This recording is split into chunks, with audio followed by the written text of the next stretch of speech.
ಜನರ ಸಮಸ್ಯೆಗೆ ಸ್ಪಂದಿಸಲಿ ಅಂತ ಜನಪ್ರತಿನಿಧಿಗಳನ್ನ ಆಯ್ಕೆ ಮಾಡ್ತೀವಿ ಅಲ್ವಾ. ಇಲ್ಲಿ ಜನಪ್ರತಿನಿಧಿ ಜೈಲು ಸೇರಿದ್ರೆ ಈತ ಮತ ಹಾಕಿದ್ದ ಜನರು ಸಂಕಷ್ಟಕ್ಕೆ ಸಿಲುಕಿದ್ದಾರೆ.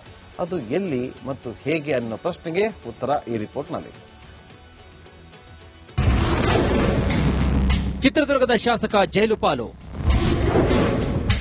ಕೇಳುವವರಿಲ್ಲ ಸಾರ್ವಜನಿಕರ ಗೋಳು. ರಾಷ್ಟ್ರೀಯ ಹೆದ್ದಾರಿ ಅಧಿಕಾರಿಗಳ ಜೊತೆ ಗಲಾಟೆ ಮಾಡುತ್ತಿರುವ ಜನರು, ಟ್ರಾಫಿಕ್ನಲ್ಲಿ ಸಿಲುಕಿ ಹಿಡಿಶಾಪ ಹಾಕ್ತಿರುವಂತಹ ಪ್ರಯಾಣಿಕರು, ಇದರ ಮಧ್ಯೆ ಸಣ್ಣ ಗೂಡಿನಲ್ಲಿ ವಾಸ ಮಾಡುತ್ತಿರುವಂತಹ ಜನರು. ಚಿತ್ರದುರ್ಗ ನಗರಸಭೆ ವ್ಯಾಪ್ತಿಯ ಕವಾಡಿಗರ ಹಟ್ಟಿಯಲ್ಲಿ ಈ ದೃಶ್ಯ ಕಂಡುಬಂತು. ಕಳೆದ 3 ವರ್ಷಗಳ ಹಿಂದೆ ಕಲುಷಿತ ನೀರು ಕುಡಿದು 6 ಜನ ಪ್ರಾಣವನ್ನ ಬಿಟ್ಟಿದ್ರು. ಆಗ ನಗರಸಭೆ ಜಿಲ್ಲಾಡಳಿತ ಇಲ್ಲಿ ರಸ್ತೆ ಬದಿ ಕುಟುಂಬಗಳಿಗೆ ನಿವೇಶನ ಕೊಡುವುದಾಗಿ ಭರವಸೆ ನೀಡಿತ್ತು. ಈಗ ರಾಷ್ಟ್ರೀಯ ಹೆದ್ದಾರಿ ಕಾಮಗಾರಿ ಆರಂಭವಾಗಿದ್ದು ರಸ್ತೆ ಬದಿಯ 40ಕ್ಕೂ ಮನೆಗಳು ತೆರವು ಮಾಡಬೇಕಾಗಿದೆ. ಹೈವೇ ಪ್ರಾಧಿಕಾರದಿಂದ ವಾರಸುದಾರರ ಖಾತೆಗೆ ಪರಿಹಾರವೇನು ಬಂದಿದೆ, ಆದರೆ ಆ ಹಣ ಯಾವುದಕ್ಕೂ ಸಾಕಾಗಲ್ಲ ಅನ್ನೋ ಆರೋಪ ಕೇಳಿ ಬಂದಿದೆ. ಇದೊಂದು 10 ವರ್ಷಕ್ಕಿಂತ ಬರೀ ಇದೇ ರಗಳೆ. ಮನೆಯನ್ನು ತೋರ್ಸಂಗಿಲ್ಲ, ಜಾಗನೂ ಕೊಡಂಗಿಲ್ಲ. ಸ್ವಲ್ಪ ದುಡ್ಡು ಹಾಕಿದ್ದಾರೆ, ಖಾಲಿ ಮಾಡ್ರಿ. ಎಲ್ಲಿ ಹೋಗ್ಬೇಕು ಬಡವರೆಲ್ಲ? ನಾವು ಕೇಳ್ತೀವಿ. ನಗರಸಭೆ ಬಂದ್ರೆ MLA ಬರ್ಬೇಕು, ಅವ್ರು ಬರ್ತಾರೆ, ಏನು ಮಾಡಕ್ಕಾಗಲ್ಲ. ಅಷ್ಟೇ ಮಾಡಕ್ಕಾಗತ್ತೆ. ಎಷ್ಟು ಜನ ಬಂದ್ರು ಅಷ್ಟೇ, ಎಷ್ಟು ಸರಿ ಬಂದ್ರು ಅಷ್ಟೇ ಅಂತ ಕಮಿಷನ್ ಹೇಳ್ತಾರೆ. ಕಳೆದ 2-3 ತಿಂಗಳಿನಿಂದ ಮನೆ ಖಾಲಿ ಮಾಡಿ ಅಂತ ಪ್ರಾಧಿಕಾರ ಅಧಿಕಾರಿಗಳು ಒತ್ತಡ ಮೇಲೆ ಒತ್ತಡವನ್ನು ಹಾಕ್ತಿದ್ದಾರೆ. ಚಿತ್ರದುರ್ಗ ಸಿಟಿಯಲ್ಲಿ ಮಾದಿಗ ಸಮುದಾಯ ಅಂದ್ರೆ ಮನೆ ಬಾಡಿಗೆ ಕೂಡ ಸಿಗಲ್ವಂತೆ. ಕನಿಷ್ಠ ಪಕ್ಷ ನಗರಸಭೆಯವರು ಕೂಡ ಒಂದು ಕಡೆ ಜಾಗವನ್ನು ತೋರಿಸಿ ಹಕ್ಕುಪತ್ರ ಕೊಟ್ರೆ ಅಲ್ಲಿ ಗುಡಿಸಲು ಹಾಕೊಳ್ತೀವಿ ಅಂತ ಜನರು ಹೇಳ್ತಿದ್ದಾರೆ. ನಮ್ಮದು 2 ಮನೆ ಸೈಟ್ಗೆ ಬರೀ 20 ಲಕ್ಷ ಹಾಕಿದ್ರೆ ಹಾಕತ್ತೆ, ಮನೆ ಬರ್ತತೆ, ಜಾಗ ಸಿಗ್ತತ್ತೆ. ಸೈಟು ಇಲ್ಲಿ 25 ಲಕ್ಷ ರೂಪಾಯಿ ಒಂದು ಸೈಟು, 30-40. ನೀನ್ ಕೊಟ್ಟಿರೋದು ಎಷ್ಟು? 22 ಕೊಟ್ಟಿ. ನಾನು ಹೆಂಗ್ ಜೀವನ ಮಾಡ್ಬೇಕು? ಮನೆ ಕಟ್ಕೋಬೇಕು, ಜಾಗ ಹೆಂಗ್ ತಗೋಬೇಕು? ನನಗೆ ಪರಿಹಾರ ಇನ್ನೂ ಸಾಲದು. ಇನ್ನೊಂದೆಡೆ ಚಿತ್ರದುರ್ಗ ಶಾಸಕ ಕೆಸಿ ವೀರೇಂದ್ರ ಪಪ್ಪಿ ಇಡಿ ಪ್ರಕರಣದಲ್ಲಿ ಜೈಲು ಸೇರಿದ್ದಾರೆ.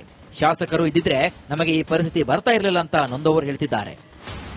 ನಮ್ಮ ಜನಪ್ರಿಯ ಶಾಸಕರ ಪಪ್ಪಣ್ಣವರು ಬಂದಿಲ್ಲ. ಪಪ್ಪಣ್ಣವರು ಇದ್ದಿಷ್ಟೊತ್ತು ಯಾವಾಗ ಸೈಟ್ ಆಗ್ಬಿಡೋದು, ದಯವಿಟ್ಟು ಅವರು ಹೇಳಿದ್ರು ನಮಗೆ ಯಾವುದೇ ಕಾರಣಕ್ಕೂ ಸೈಟ್ ಕೊಡೋವರೆಗೂ ಹೊಡೆಯಂಗಿಲ್ಲ, ಖಾಲಿ ಮಾಡಬೇಡ್ರಿ ಅಂತ ಹೇಳಿದ್ರು.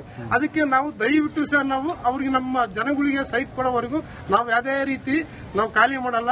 ಇಲ್ಲ ಅಂದ್ರೆ ದೌರ್ಜನ್ಯ ದಬ್ಬಳಿಕೆಯನ್ನು ಉಗ್ರವಾದ ಹೋರಾಟ ಮಾಡ್ತೀವಿ, ಬೀದಿಗಳು ಹೋರಾಟ ಮಾಡ್ತೀವಿ, ರಸ್ತೆ ತಡೆ ಮಾಡ್ತೀವಿ ಸರ್. ನಗರಸಭೆ ಜಿಲ್ಲಾಡಳಿತದ ಅಧಿಕಾರಿಗಳು ನೊಂದವರ ನೆರವಿಗೆ ಬರ್ತಾ ಇಲ್ಲ. ಅತ್ತ ಮತ ಹಾಕಿ ಗೆಲ್ಲಿಸಿದ ಶಾಸಕರು ಕೂಡ ಕೈಗೆ ಸಿಗ್ತಾ ಇಲ್ಲ. ಅತ್ತ ಶಾಸಕರದ್ದು ಸೆರೆವಾಸವಾಗಿದ್ರೆ ಇತ್ತ ಸಾರ್ವಜನಿಕರ ಬದುಕು ವನವಾಸವೇ ಆಗಿಬಿಟ್ಟಿದೆ. Veeresh B Challakere, republic Kannada, Chitradurga. ಜನರ ಸಮಸ್ಯೆಗೆ ಸ್ಪಂದಿಸಲಿ ಅಂತ ಜನಪ್ರತಿನಿಧಿಗಳನ್ನ ಆಯ್ಕೆ ಮಾಡ್ತೀವಿ ಅಲ್ವಾ. ಇಲ್ಲಿ ಜನಪ್ರತಿನಿಧಿ ಜೈಲು ಸೇರಿದ್ರೆ ಈತ ಮತ ಹಾಕಿದ್ದ ಜನರು ಸಂಕಷ್ಟಕ್ಕೆ ಸಿಲುಕಿದ್ದಾರೆ.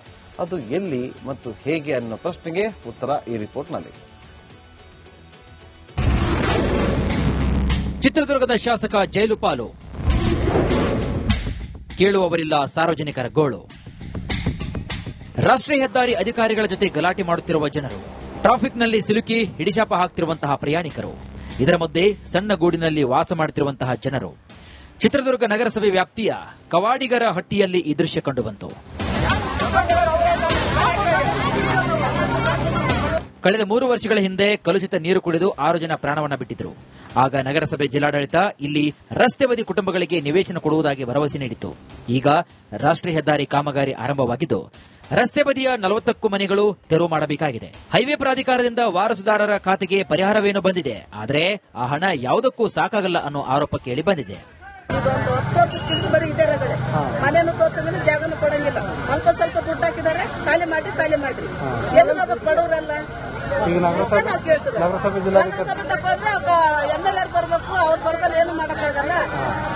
ಅಷ್ಟೇ ಮಾಡಕ್ಕಾಗತ್ತೆ. ಎಷ್ಟು ಜನ ಬಂದ್ರು ಅಷ್ಟೇ, ಎಷ್ಟು ಸರಿ ಬಂದ್ರು ಅಷ್ಟೇ ಅಂತ ಕಮಿಷನ್ ಹೇಳ್ತಾರೆ. ಕಳೆದ 2-3 ತಿಂಗಳಿನಿಂದ ಮನೆ ಖಾಲಿ ಮಾಡಿ ಅಂತ ಪ್ರಾಧಿಕಾರ ಅಧಿಕಾರಿಗಳು ಒತ್ತಡ ಮೇಲೆ ಒತ್ತಡವನ್ನು ಹಾಕ್ತಿದ್ದಾರೆ. ಚಿತ್ರದುರ್ಗ ಸಿಟಿಯಲ್ಲಿ ಮಾದಿಗ ಸಮುದಾಯ ಅಂದ್ರೆ ಮನೆ ಬಾಡಿಗೆ ಕೂಡ ಸಿಗಲ್ವಂತೆ. ಕನಿಷ್ಠ ಪಕ್ಷ ನಗರಸಭೆಯವರು ಕೂಡ ಒಂದು ಕಡೆ ಜಾಗವನ್ನು ತೋರಿಸಿ ಹಕ್ಕುಪತ್ರ ಕೊಟ್ರೆ ಅಲ್ಲಿ ಗುಡಿಸಲು ಹಾಕೊಳ್ತೀವಿ ಅಂತ ಜನರು ಹೇಳ್ತಿದ್ದಾರೆ. ನಮ್ಮದು 2 ಮನೆ ಸೈಟ್ಗೆ ಬರೀ 20 ಲಕ್ಷ ಹಾಕಿದ್ರೆ ಹಾಕತ್ತೆ, ಮನೆ ಬರ್ತತೆ, ಜಾಗ ಸಿಗ್ತತ್ತೆ. ಸೈಟು ಇಲ್ಲಿ 25 ಲಕ್ಷ ರೂಪಾಯಿ ಒಂದು ಸೈಟು, 30-40. ನೀನ್ ಕೊಟ್ಟಿರೋದು ಎಷ್ಟು? 22 ಕೊಟ್ಟಿ. ನಾನು ಹೆಂಗ್ ಜೀವನ ಮಾಡ್ಬೇಕು, ಮನೆ ಹೆಂಗ್ ಕಟ್ಕೋಬೇಕು, ಜಾಗ ಹೆಂಗ್ ತಗೋಬೇಕು, ನನಗೆ ಪರಿಹಾರ ಇನ್ನೂ ಸಾಲದು. ಇನ್ನೊಂದೆಡೆ ಚಿತ್ರದುರ್ಗ ಶಾಸಕ ಕೆಸಿ ವೀರೇಂದ್ರ ಪಪ್ಪಿ ಇಡಿ ಪ್ರಕರಣದಲ್ಲಿ ಜೈಲು ಸೇರಿದ್ದಾರೆ. ಶಾಸಕರು ಇದ್ದಿದ್ರೆ ನಮಗೆ ಈ ಪರಿಸ್ಥಿತಿ ಬರ್ತಾ ಇರಲಿಲ್ಲ ಅಂತ ನೊಂದವರು ಹೇಳ್ತಿದ್ದಾರೆ. ನಮ್ಮ ಜನಪ್ರಿಯ ಶಾಸಕರ ಪಪ್ಪಣ್ಣವರು ಬಂದಿಲ್ಲ. ಪಪ್ಪಣ್ಣವರು ಇದ್ರಿಷ್ಟದ ಯಾವ ಸೈಟ್ ಆಗ್ಬಿಡೋದು, ದಯವಿಟ್ಟು ಅವರು ಹೇಳಿದ್ರು ನಮಗೆ ಯಾವ್ದೇ ಕಾರಣಕ್ಕೂ ಸೈಟ್ ಕೊಡೋವರೆಗೂ ಹೊಡೆಯಂಗಿಲ್ಲ, ಖಾಲಿ ಮಾಡಬೇಡ್ರಿ ಅಂತ ಹೇಳಿದ್ರು. ಅದಕ್ಕೆ ನಾವು ದಯವಿಟ್ಟು ಸರ್ ನಾವು ಅವ್ರಿಗೆ ನಮ್ಮ ಜನಗಳಿಗೆ ಸೈಟ್ ಕೊಡೋವರೆಗೂ ನಾವು ಯಾವುದೇ ರೀತಿ ನಾವು ಖಾಲಿ ಮಾಡಲ್ಲ. ಇಲ್ಲ ಅಂದ್ರೆ ದೌರ್ಜನ್ಯ ದಬ್ಬಳಿಕೆಯನ್ನು ಉಗ್ರವಾದ ಹೋರಾಟ ಮಾಡ್ತೀವಿ, ಬೀದಿಗಳು ಹೋರಾಟ ಮಾಡ್ತೀವಿ, ರಸ್ತೆ ತಡೆ ಮಾಡ್ತೀವಿ ಸರ್. ನಗರಸಭೆ ಜಿಲ್ಲಾಡಳಿತದ ಅಧಿಕಾರಿಗಳು ನೊಂದವರ ನೆರವಿಗೆ ಬರ್ತಾ ಇಲ್ಲ. ಅತ್ತ ಮತ ಹಾಕಿ ಗೆಲ್ಲಿಸಿದ ಶಾಸಕರು ಕೂಡ ಕೈಗೆ ಸಿಗ್ತಾ ಇಲ್ಲ. ಅತ್ತ ಶಾಸಕರದ್ದು ಸೆರೆವಾಸವಾಗಿದ್ರೆ ಇತ್ತ ಸಾರ್ವಜನಿಕರ ಬದುಕು ವನವಾಸವೇ ಆಗಿಬಿಟ್ಟಿದೆ. Veeresh B Challakere, republic Kannada, Chitradurga. ಜನರ ಸಮಸ್ಯೆಗೆ ಸ್ಪಂದಿಸಲಿ ಅಂತ ಜನಪ್ರತಿನಿಧಿಗಳನ್ನ ಆಯ್ಕೆ ಮಾಡ್ತೀವಿ ಅಲ್ವಾ? ಇಲ್ಲಿ ಜನಪ್ರತಿನಿಧಿ ಜೈಲು ಸೇರಿದ್ರೆ ಇತ್ತ ಮತ ಹಾಕಿದ್ದ ಜನರು ಸಂಕಷ್ಟಕ್ಕೆ ಸಿಲುಕಿದ್ದಾರೆ. ಅದು ಎಲ್ಲಿ ಮತ್ತು ಹೇಗೆ ಅನ್ನೋ ಪ್ರಶ್ನೆಗೆ ಉತ್ತರ ಈ ರಿಪೋರ್ಟ್ನಲ್ಲಿ. ಚಿತ್ರದುರ್ಗದ ಶಾಸಕ ಜೈಲು ಪಾಲು, ಕೇಳುವವರಿಲ್ಲ ಸಾರ್ವಜನಿಕರ ಗೋಳು. ರಾಷ್ಟ್ರೀಯ ಹೆದ್ದಾರಿ ಅಧಿಕಾರಿಗಳ ಜೊತೆ ಗಲಾಟೆ ಮಾಡುತ್ತಿರುವ ಜನರು, ಟ್ರಾಫಿಕ್ನಲ್ಲಿ ಸಿಲುಕಿ ಹಿಡಿಶಾಪ ಹಾಕ್ತಿರುವಂತಹ ಪ್ರಯಾಣಿಕರು, ಇದರ ಮಧ್ಯೆ ಸಣ್ಣ ಗೂಡಿನಲ್ಲಿ ವಾಸ ಮಾಡುತ್ತಿರುವಂತಹ ಜನರು. ಚಿತ್ರದುರ್ಗ ನಗರಸಭೆ ವ್ಯಾಪ್ತಿಯ ಕವಾಡಿಗರ ಹಟ್ಟಿಯಲ್ಲಿ ಈ ದೃಶ್ಯ ಕಂಡುಬಂತು. ಕಳೆದ 3 ವರ್ಷಗಳ ಹಿಂದೆ ಕಲುಷಿತ ನೀರು ಕುಡಿದು 6 ಜನ ಪ್ರಾಣವನ್ನ ಬಿಟ್ಟಿದ್ರು. ಆಗ ನಗರಸಭೆ ಜಿಲ್ಲಾಡಳಿತ ಇಲ್ಲಿ ರಸ್ತೆ ಬದಿ ಕುಟುಂಬಗಳಿಗೆ ನಿವೇಶನ ಕೊಡುವುದಾಗಿ ಭರವಸೆ ನೀಡಿತ್ತು. ಈಗ ರಾಷ್ಟ್ರೀಯ ಹೆದ್ದಾರಿ ಕಾಮಗಾರಿ ಆರಂಭವಾಗಿದ್ದು ರಸ್ತೆ ಬದಿಯ 40ಕ್ಕೂ ಮನೆಗಳು ತೆರವು ಮಾಡಬೇಕಾಗಿದೆ. ಹೈವೇ ಪ್ರಾಧಿಕಾರದಿಂದ ವಾರಸುದಾರರ ಖಾತೆಗೆ ಪರಿಹಾರವೇನು ಬಂದಿದೆ, ಆದರೆ ಆ ಹಣ ಯಾವುದಕ್ಕೂ ಸಾಕಾಗಲ್ಲ ಅನ್ನೋ ಆರೋಪ ಕೇಳಿ ಬಂದಿದೆ. ಇದೊಂದು 10 ವರ್ಷಕ್ಕಿಂತ ಬರೀ ಇದೇ ರಗಳೆ. ಮನೆಯನ್ನು ತೋರ್ಸಂಗಿಲ್ಲ, ಜಾಗನು ಕೊಡಂಗಿಲ್ಲ. ಸ್ವಲ್ಪ ದುಡ್ಡು ಹಾಕಿದ್ದಾರೆ, ಖಾಲಿ ಮಾಡ್ರಿ ಎಲ್ಲಿ ಹೋಗ್ಬೇಕು ಬಡವರೆಲ್ಲ? ನಾವು ಕೇಳ್ತೀವಿ. ನಗರಸಭೆ ಹೋದ್ರೆ MLA ಬರ್ಬೇಕು, ಅವ್ರು ಬರ್ತಾರೆ, ಏನು ಮಾಡಕ್ಕಾಗಲ್ಲ, ಅಷ್ಟೇ ಮಾಡಕ್ಕಾಗಲ್ಲ. ಎಷ್ಟು ಜನ ಬಂದ್ರು ಅಷ್ಟೇ, ಎಷ್ಟು ಸಲ ಬಂದ್ರು ಅಷ್ಟೇ ಅಂತ ಕಮಿಷನ್ ಹೇಳ್ತಾರೆ. ಕಳೆದ 2-3 ತಿಂಗಳಿನಿಂದ ಮನೆ ಖಾಲಿ ಮಾಡಿ ಅಂತ ಪ್ರಾಧಿಕಾರ ಅಧಿಕಾರಿಗಳು ಒತ್ತಡ ಮೇಲೆ ಒತ್ತಡವನ್ನು ಹಾಕ್ತಿದ್ದಾರೆ. ಚಿತ್ರದುರ್ಗ ಸಿಟಿಯಲ್ಲಿ ಮಾದಿಗ ಸಮುದಾಯ ಅಂದ್ರೆ ಮನೆ ಬಾಡಿಗೆ ಕೂಡ ಸಿಗಲ್ವಂತೆ. ಕನಿಷ್ಠ ಪಕ್ಷ ನಗರಸಭೆಯವರು ಕೂಡ ಒಂದು ಕಡೆ ಜಾಗವನ್ನು ತೋರಿಸಿ ಹಕ್ಕುಪತ್ರ ಕೊಟ್ರೆ ಅಲ್ಲಿ ಗುಡಿಸಲು ಹಾಕೊಳ್ತೀವಿ ಅಂತ ಜನರು ಹೇಳ್ತಿದ್ದಾರೆ.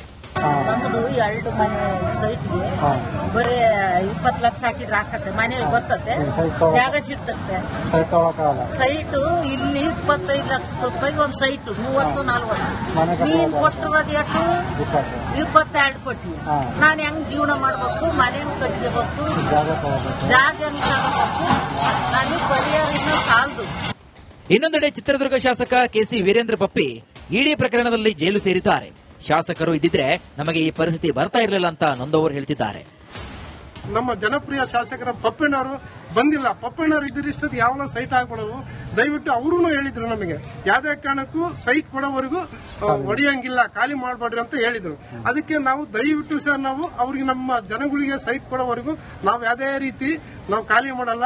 ಇಲ್ಲ ಅಂದ್ರೆ ದೌರ್ಜನ್ಯ ದಬ್ಬಳಿಕೆಯನ್ನು ಉಗ್ರವಾದ ಹೋರಾಟ ಮಾಡ್ತೀವಿ, ಬೀದಿಗಳು ಹೋರಾಟ ಮಾಡ್ತೀವಿ, ರಸ್ತೆ ತಡೆ ಮಾಡ್ತೀವಿ ಸರ್. ನಗರಸಭೆ ಜಿಲ್ಲಾಡಳಿತದ ಅಧಿಕಾರಿಗಳು ನೊಂದವರ ನೆರವಿಗೆ ಬರ್ತಾ ಇಲ್ಲ. ಅತ್ತ ಮತ ಹಾಕಿ ಗೆಲ್ಲಿಸಿದ ಶಾಸಕರು ಕೂಡ ಕೈಗೆ ಸಿಗ್ತಾ ಇಲ್ಲ. ಅತ್ತ ಶಾಸಕರದ್ದು ಸೆರೆವಾಸವಾಗಿದ್ರೆ ಇತ್ತ ಸಾರ್ವಜನಿಕರ ಬದುಕು ವನವಾಸವೇ ಆಗಿಬಿಟ್ಟಿದೆ. Veeresh B Challakere, republic Kannada, Chitradurga.